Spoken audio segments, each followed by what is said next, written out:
And he said, anyone who learns from the Zera Shimshon is bound to see miracles and rewards. I was sharing with a few people 2 weeks ago or last week miracles that personally took place once we started to do the Zera Shimshon, and it's amazing, and we hope to be able to continue to do so. All right, so this week's parasha is 2 Parshiot, and it's going to be much easier if give everyone a chumash, because I want to look at a few words, and once we look at a few words, it'll be very easy to understand everything that I'm going to say henceforth, and the shiur is going to be very gishmak. We have to look inside a few words. You want to, yeah? Very good. What? Yeah.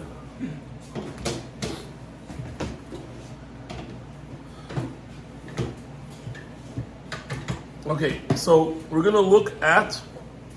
There's also one. We're gonna look at. First, we're gonna look at.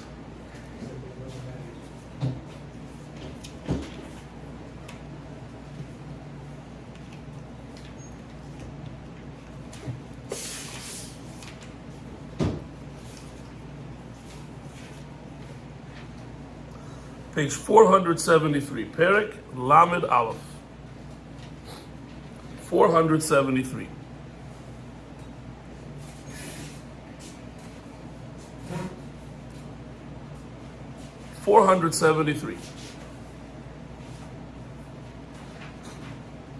Pasuk begins, Pasuk Aleph, Perek Lamed Aleph, Pasuk Aleph, it's about 5 lines down.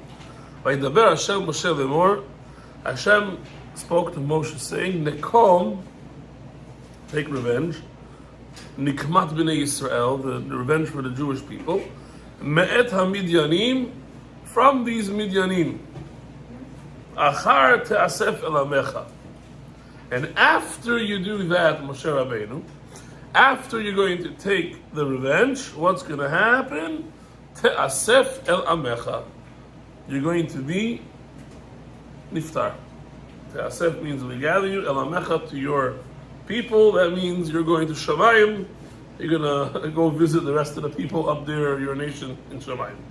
Which clearly states, if he does this nekama, what will happen? He'll die. Now, derech agav, just stam, the midrashim, there's a lot of midrash on this, there's a lot of mefarshim on this, and they showed how Moshe Rabbeinu was a great tzaddik. He could have delayed this war 1,000 years, because this pasuk says, when you do this war, you're going to die. So, if I'm Moshe Rabbeinu, I say, you know what? I'm not doing any war. I'm going to delay. I'm going to delay 1,000 years. What's that? Because I'm not going to die for 1,000 years. Yet we see the tzidkat of Moshe, and we're going to talk on Shabbat, the next drush, why Moshe is so connected to this war with the Midyanim. That's going to be in Zera Shimshon. Maybe I'll say it over the Shabbat, but Zera Shimshon, we're going to talk about it. But today we're going to talk about something else.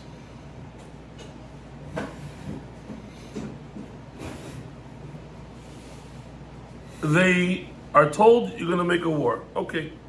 Pasuk Gimel. Vaydaber Moshe, and Moshe spoke El Ha'am to the nation, Lemor, saying, Hechaletzu mi'itechem.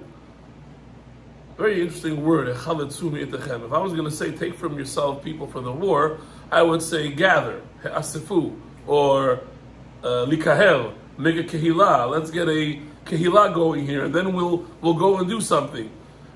What all of a sudden, Hechaletzu, and go further, Hechaletzu mi'itechem anashim latzava, ve'yu al Midyan, and you'll be on Midyan. On Midyan? Are you going to jump on them? What are you going to do to them? It should be, you're going to have milchama with Midyan. Let's make the fan go this way too. So, I don't understand. The pasuk absolutely no sense to me only. So it doesn't make any sense. And these questions is what Zera Shimshon is going to use to prove an amazing point. Let's go one more pasuk. We're going to go now to pasuk Vav. Vayishlach otam Moshe, and Moshe sends them 1,000 lamateh, 1,000 per each shevet, so that's 12,000 soldiers in total, right? Otam ve'et Pinchas ben Elazar kohen latzava, and what will Pinchas have? Uklei HaKodesh, v'chatzotzerot, and trumpets, hateruah, that you're going to blow with, biyado, in his hand. Now all this is good, except one part. If you look at the Midrash Tanchuma, and I had my computer open upstairs to the Midrash Tanchuma, the Midrash Tanchuma decides to say, oh, you know what we're talking about, Chatzotzrot? Like the Gemara in Shabbat, we used to blow, do you remember this Gemara in Lamed Hey? The Gemara says in Lamed Hey, we take the Chazan, the main guy in the community, gets up on a roof, almost like we have by Muncie, and in Borough Park we had it in Brooklyn. On Shabbat, what do? Big sound, you know, in 18 minutes Shabbat's coming. Drop, stop, and let's go. So they got this minhag from the Gemara on Shabbat. They got it from back then. What was there? The guy gets up and he makes a trumpet. Trumpet number 1 tells you anyone that's far away, you got to start coming back. Stop your work. Trumpet, they wait in between. After certain trumpets, they wait a certain amount of time. After number 3, the Gemara says they wait as much as it takes to fry a small fish, or to, the Gemara says very interestingly, if it's on, if it still works. And they, as long as it takes to take dough and stick it into the tanur, so that the bread should stick on. How long that takes? A minute. So after 3, they would start doing it quicker. So the first 3, they gave some time. They blew once. Anyone who was far away, hey, remember, it's time to stop work. Second time, everyone now is closer, got to come into the home. By the 3rd time, they're reminding you last minute things, finish up. You have a plate of fish you have to fry, get it in now. Did you do the bread yet? No, stick it in now. Afterwards, after number 3, if there's food on the oven, you can't keep it cooking now. You have to put like either plata, or back then, they didn't do plata. What did they do? Who remembers what they used to do? Your grandparents will tell you, we made a hole in the ground, we put the pot in the earth, and we covered it up, because that's a perfect insulation. What did they do with that 100 years ago? The horse and buggy drivers, they wanted to eat lunch. What do? They put stuff in the ground, covered it all up, they come back, and the Gemara says, this is times from back then, we didn't need a refrigerator. And so on and so forth. Zera Shimshon says, I don't get this. Usually you take trumpets for the war. You blow the trumpet, they should pray. You blow the trumpet that the soldiers should come. You blow the trumpet and you say, anyone who's not Yirei Shamayim, go home. You cannot be in the war. Anyone who talks, go home. Anyone who just got married, go home. Anyone who, and whoever's left will go to the war. And then they make sounds. The Sefer Devarim talks about how you go to war. You have to make such sounds that the opposing team, the opposing army, should be scared from you. You don't even have to fight. You just make noise and they're going to run. That's how it's been. And we know that. And the Hollywood producers do that in all their, and they show these old how the war was in Rome and Greece and all that. What do? They got people with trumpets, blowing it through the roof, making such sounds that everyone, Rashi says, you stamp with the feet. So you get everybody excited. The other side is worried now. Oh my God, the very ground is shaking. They get them so scared that when you come in as an opposing army attacking, there's not even a real fight. They already gave up. They gave up before you walked in. From the sounds. And yet, what does it say in the Midrash Tanchuma? How to keep Shabbat. This is what Pinchas brought, trumpets, to tell you about keeping Shabbat. So really, the Zera Shimshon tells us, he goes into this entire analytical debate, and he says, we got to understand, first of all, What kind of fight are we doing? What did the Torah say? Did the Torah say fight? Or it said al midyan, just go to them, be on top of them. So he brings a perush siftei kohen, not the shach from Shulchan Aruch, siftei kohen from 1600s. And he writes, you should know, and that's where most people heard this from, the war was a miraculous war. Not one person picked up the finger. The only conventional battle was Bilam. They had to kill Bilam, they used the sword for that one. Everyone else, in fact, that's why I said, look at the word hechaletzu, right? I said, look at Gimel, hechaletzu. Hechaletz also means like chalitza, to remove, to take away, to disarm. What? To divide, lachalok. But also the Torah uses when there's a person has to do yibum, and they don't want to do it, they do chalitza, bet chalutz now, you separate it. They disarm. In other words, exactly what you're saying. According to this siftei kohen, hechaletzu means remove your weapons, divide it, take it away. What kind of war? You don't need a war. We're not doing anything. All you have to do is just get up and go to the minyanim, and I will take care. Where does it say? So he brings it down in the from the word hechaletzu.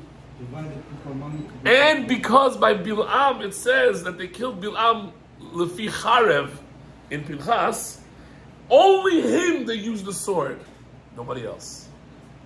So what kind of war was it? It was a miraculous war. Why? Why do we need to say it's a miraculous war? Because there's two types of wars.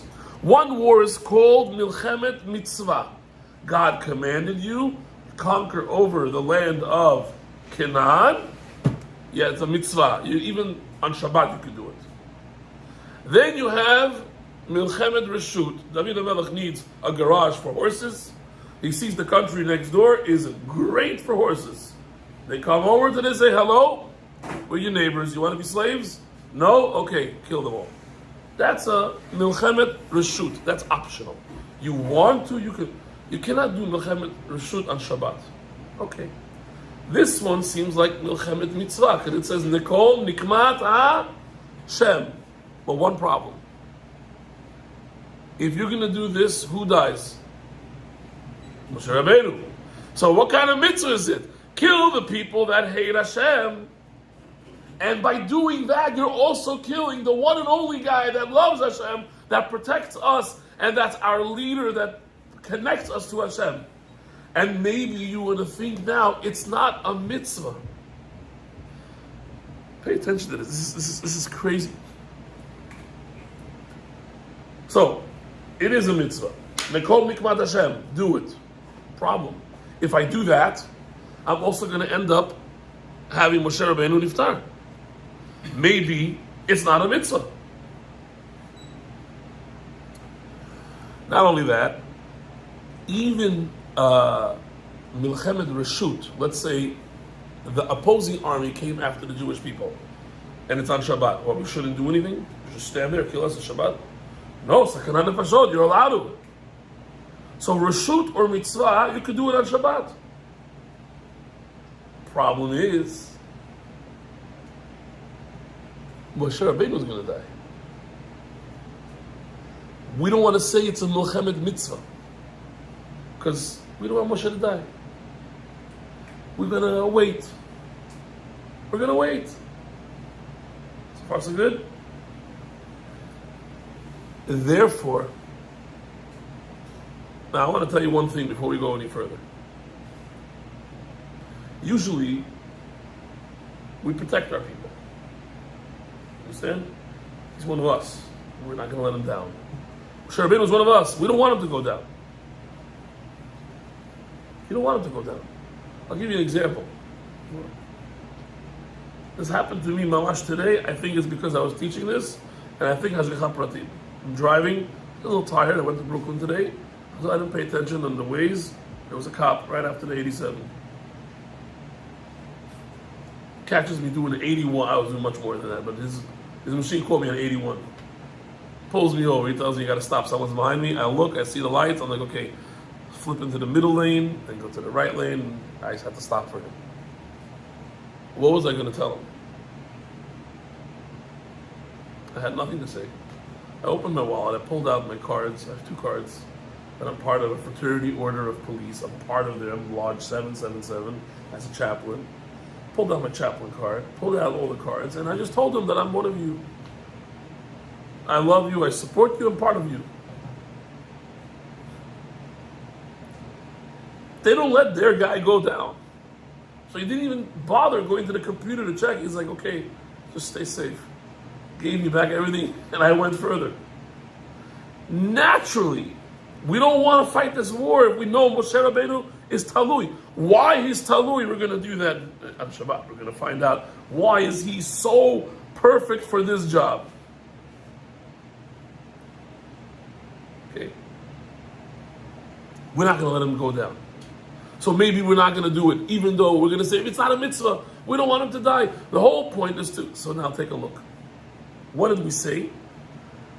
We're not going to fight this war physically. You said Hashem's going to do it. I want to show you one more pasuk to show you what exactly was our point, what we were supposed to do, and then all this falls into place.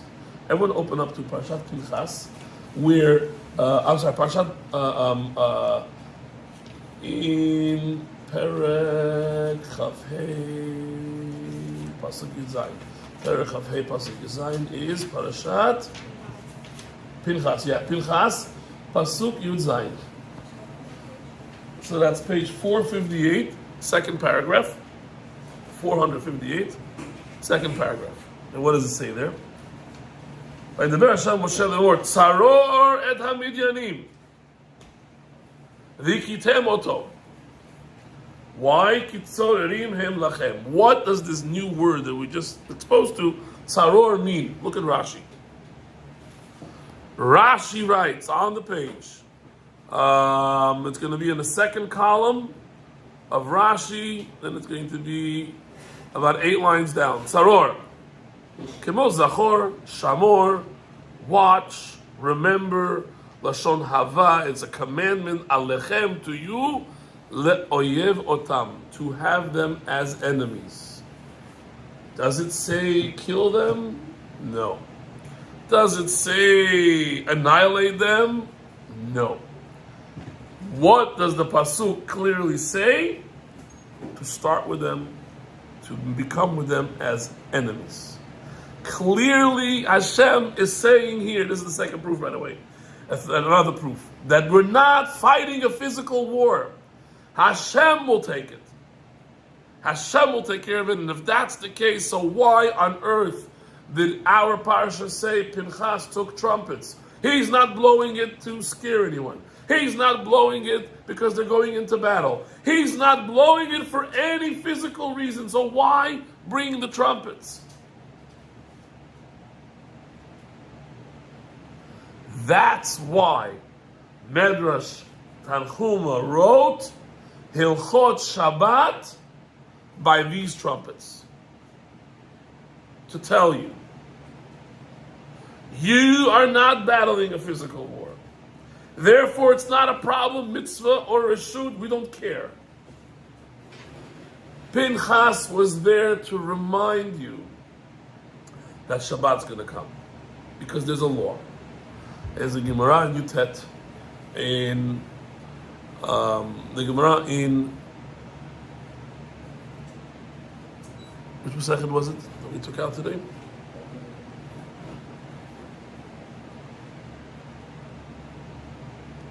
The Gemara says in Shabbat, on Yutet, and it's about Shabbat. You do not start a war 3 days before Shabbat. But if you start it, you can continue it. But don't start a war 3 days before Shabbat. And they gave them a few reasons. The Shulchan Aruch Paskin is like one of them. One reason is, by the time you finished laying siege, after day 3, people are going to come back with wounds. Even Chalal Shabbat, bandaging people, putting people on cots. Everyone's going to be, what kind of Shabbat is this? Another reason they give there is because What kind of Onik Shabbat is this? The first 3 days, you're worried. Are you going to make it? Are you going to get home? Once you see the siege is working and everything is happening, then you get your confidence back. You're like, okay, I got this. I got this. The halacha is, you don't start a war 3 days before Shabbat because you might lose out on the Onik Shabbat. That's lesson number 2 that Zera Shimshon tells us. How important Onik Shabbat really is. It's so important, we'll delay the war that says take revenge because they made fun of us, they made us do averot, nekama av Hashem. Relax, Shabbat. We don't want to ruin Onik Shabbat. Onik Shabbat is that important. I think when we did it last year, we did a little bit. We started Chavrut, we have to continue. But we did a little bit also of, I talked a little bit in Halacha, I said then, that there is Zachor and Shamor. There's Oneg, there's Kavod.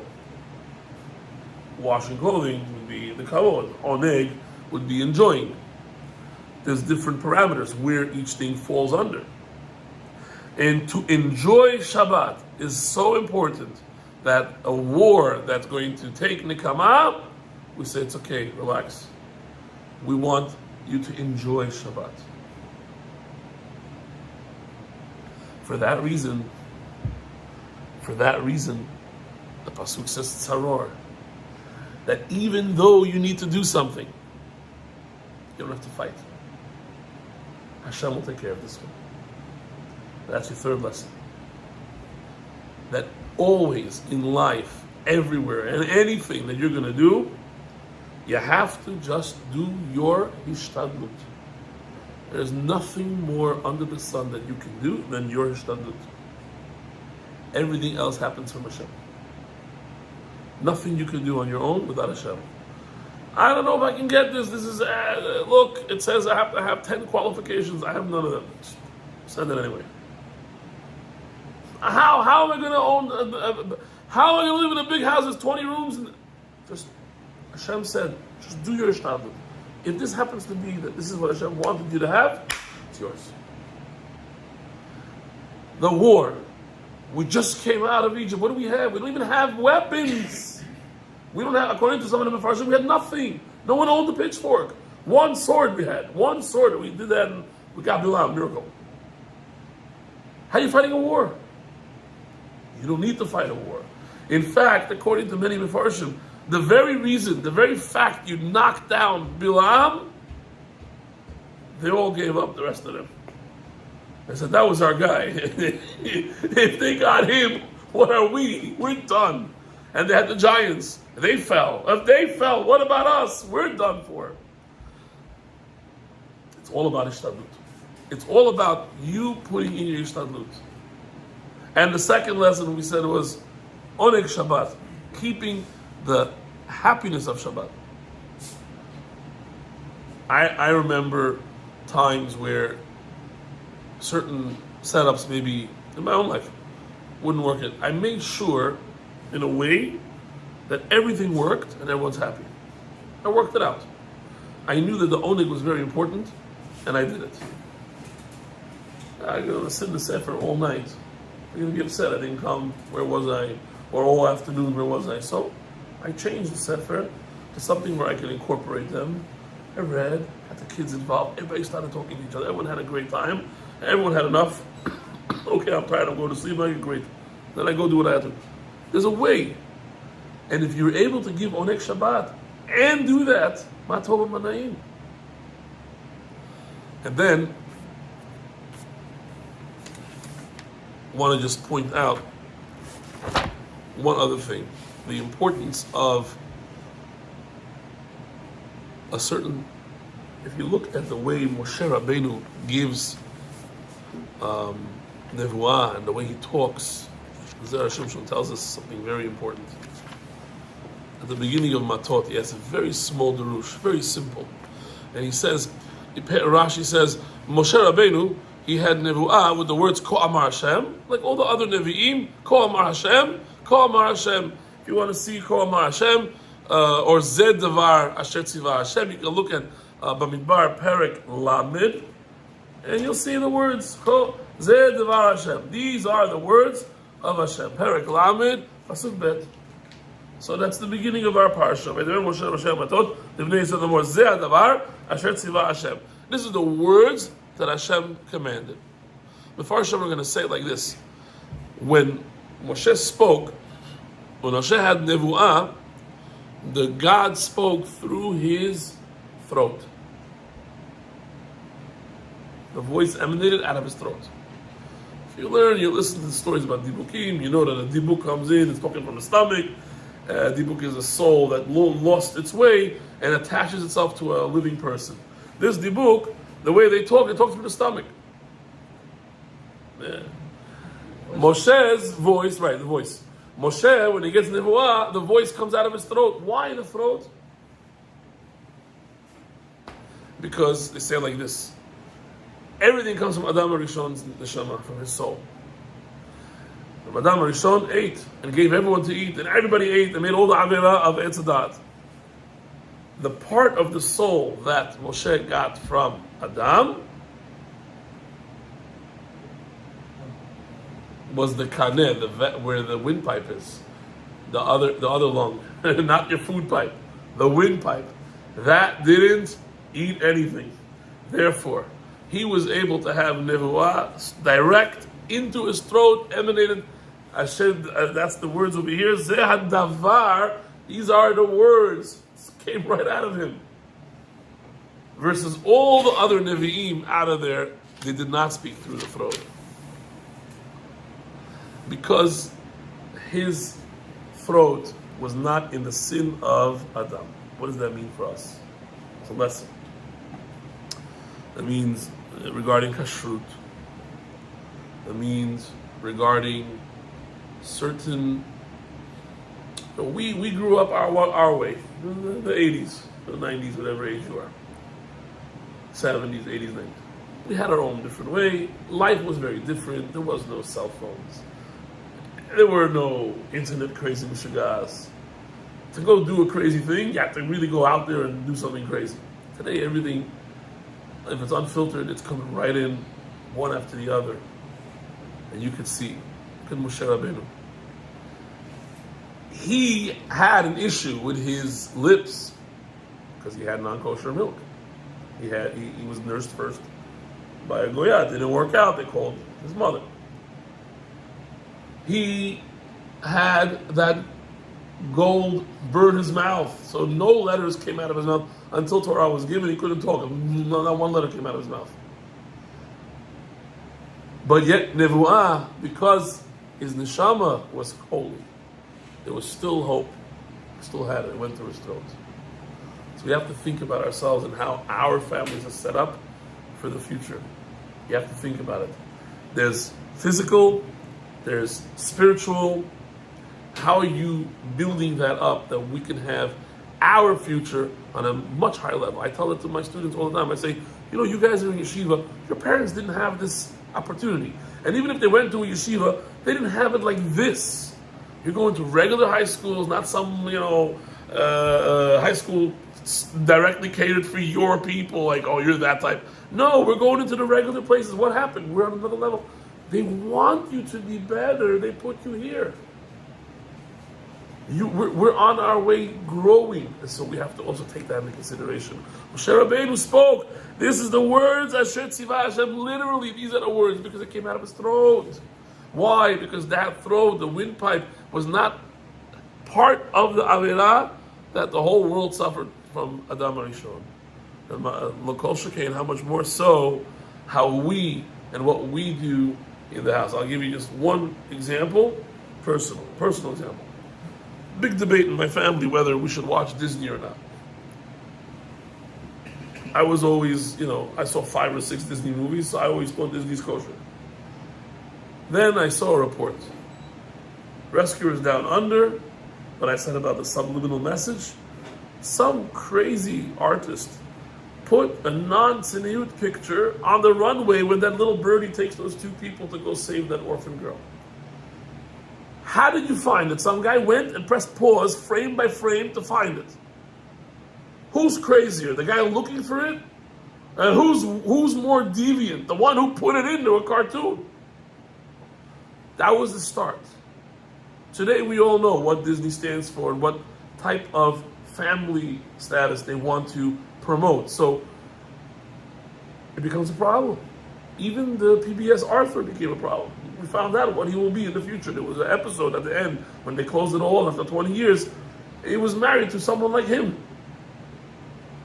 The guy with all the midot, that moose with everything, pasul legamrei. And why start your kid off? Why give it to him? Why does he need it for?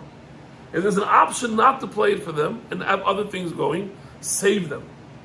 That's the message of the Zera Shimshon. That's what he's telling you. The Moshe Rabbeinu, he was affected physically, but he was lucky that he had his neshama that still had something from on high, and he was able to then bring down so much. How much more so from all of us? Because our neshamot that come, unless they were born on Shabbat, all the neshamot they fix. They connect with something that they fixed from before Gilgul, until they have a true completion and they go up. So our neshamot, even though maybe they're Gilgul, unless you're born on Shabbat and you're brand new, or but you're on Gilgul 4,000-5,000 years later, you've already corrected a lot. You're already on a very high level, and there's so much that we have achieved, and there's just a little bit left to get to that point. It may be the will of Hashem that we should continue and reach that point, and we'll see Yeshuot, and we'll see Nehamot, and we'll have Atzlacha, and Parnasah, and everything. Thank you all for joining. Baruch Adonai Le'olam. Amen. Amen. Yes. Go ahead. First question is, from this psukim that you just read, from Aleph to Gimel and Gaon, what's the chiddush that Zera Shimshon brings from this psukim is that this war is happening on Shabbat? The chidush here is that the milchama is not a regular milchama, it's milchama of a nes. And the reason it has to be that way is because if this is a milchama mitzvah, you're doing it on Shabbat, then you're allowed to do it on Shabbat. But you can't say it's a milchamat mitzvah because you're also going to kill Moshe like that. And therefore, it has to be milchama of a nes. And if that's the case, so why you have the trumpets? The trumpets are coming to remind them that when the war is fighting and we're about to approach Shabbat, do that so they should put down all their fake weapons. We don't want to show everyone that we're having miracles. Put it all down because it's Shabbat. So we learned the importance of Oneg Shabbat from that. And we learned the importance of what does it mean to have a shtadlut. And the Kadosh Baruch Hu gives us we do the shtadlut, he does everything else on his own. And then the last thing is we brought in the first, that was Derush Gimel, and then we did Derush Aleph, where he talked about that Moshe from Zid Davar, from his throat, because the Masei, that did not have any effect on his throat, because the neshama that he got, the part, the nitzotz of Adam, was the part that did not have an effect from the Etz Hadat. That part did not take in the sin, because it was the windpipe, you eat from the other pipe. And so Adam Rishon after, but then everybody ate. Everybody ate, and they fed everyone else, and they fed everything in there. The second question I have, to finish the first one. Yeah. Is over here it says Hashem tells Moshe Rabbeinu, "Nakom nikmat bnei Israel," and then Moshe Rabbeinu says, "Nakom nikmat Hashem." Right. Changes it. Right. So that's I just didn't get it. So we see that many places in the Torah.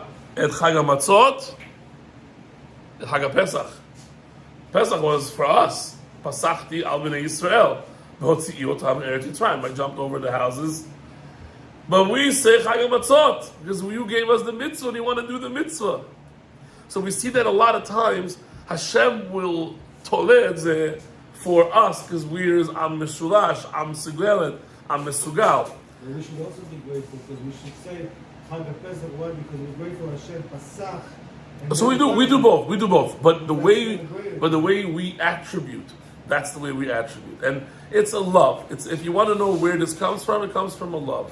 Shir Hashirim Asher Lishlomo. So over there, if you look at the Lishonot on how he describes us and how we describe him, first love, second love, and how it does, it's not the same. It shows that there's an affection. So there's an affection that comes from Yes. avenge the Jewish nation, Yes. and then Moshe Rabbeinu says, avenge Hashem. And the mitzvah was for us to avenge Hashem, which is, by the way, the Zera Shimshon says. Look, it's good you brought that up. If you're doing nekama for Hashem, we don't care milchemet reshut, milchemet mitzvah. You have another mitzvah. Do nekama for Hashem. That's why the Torah wrote saror. Saror, the Midanim didn't say kill them. Make them your enemy. Scare them. Make the noise. Walk in there. Get them. Hashem will take care of the rest. And that was the lesson of Ishtadlut. Just do your part, and Hashem will take care of the rest. Thank you. Very good questions. That really is a good question. Both of them were exactly. I took it out of the shir. I took out the analytical part. I wanted to make it easy. And those are the parts that I took out. Thank you.